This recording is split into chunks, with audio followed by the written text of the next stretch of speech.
I would have loved for this video to be a short, but I actually have way too many things to say today. So in just a couple of days, we will be getting Magnificent Mavens in the TCG, which will introduce a lot of powerful new cards. Basically, we will be getting a revamped version of the old Ishizu monsters, which are Agido, Kelbeck, Mudora, and Keldo, but this time with new modern effects that make them competitively viable. These cards are remarkably good in milling strategies such as Tearlaments and even Naturia, because Agido and Kelbeck both share a common effect of allowing you to mill 5 cards, and Mudora and Keldo both share the common effect of allowing you to shuffle back cards from the graveyard into the deck. So in other words, you now have way more ways to get your engine started and also interrupt your opponent on their turn. For example, let's just say you're playing Tearlaments and you're against Runic Splight and you get Lava Golem or Sphere Moded. Usually that would hurt a lot because you don't really have any ways of interrupting your opponent and preventing their Runic Fountain from drawing 3 cards.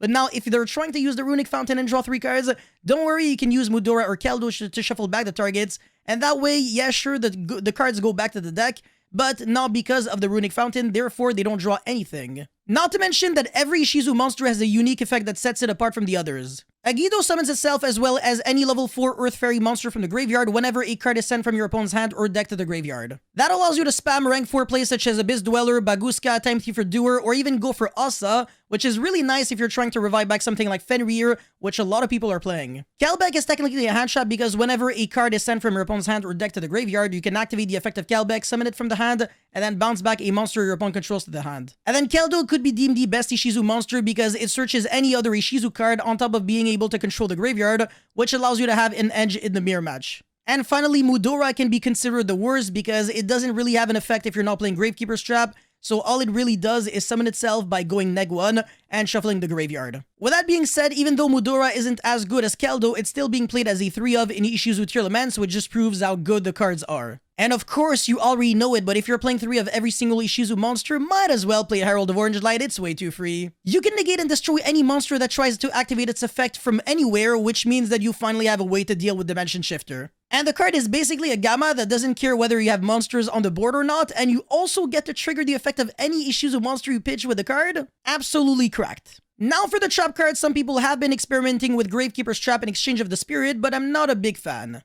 Gravekeeper's Trap is a card that you can easily fetch with Mudora, but at the same time, it's not really good if you don't have Exchange of the Spirit in your grave, because all it really does is just search Ishizu cards by discarding 1 card. Now, if you do have Exchange of the Spirit in your graveyard, Gravekeeper's Trap becomes insanely broken in the mirror match because it's kind of like a Dweller and Sanafond all in one.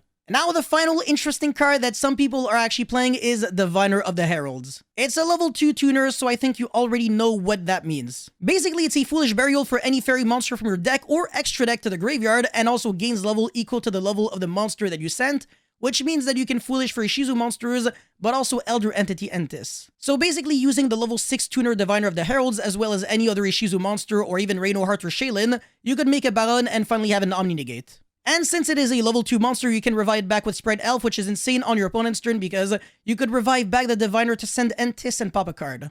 However, it does take up your normal summon, so it might not be good to play as a 3-of, maybe as a 1-of, because it's good to mail and revive back with Elf. So if you had to ask me what I would run as my Ishizu lineup, I would actually go for a very minimalistic approach of every single Ishizu monster and 3 Orange Light, but nothing else. So no Diviner, no Trap, nothing at all. And the reason for that is because I'm not a big fan of the Trap cards because they can brick, and I'm not a super big fan of Diviner, not because it sucks, but only because it actually does take up a lot of space in the extra deck, and I don't know if I can really afford that. Oh, and as far as stopping the Ishizu cards go, I will make a full video on that, so don't worry about it. But yeah, that's pretty much all I had to say for this video. Thank you guys so much for watching. Don't forget to like and subscribe, and I'll see you guys very soon. Peace.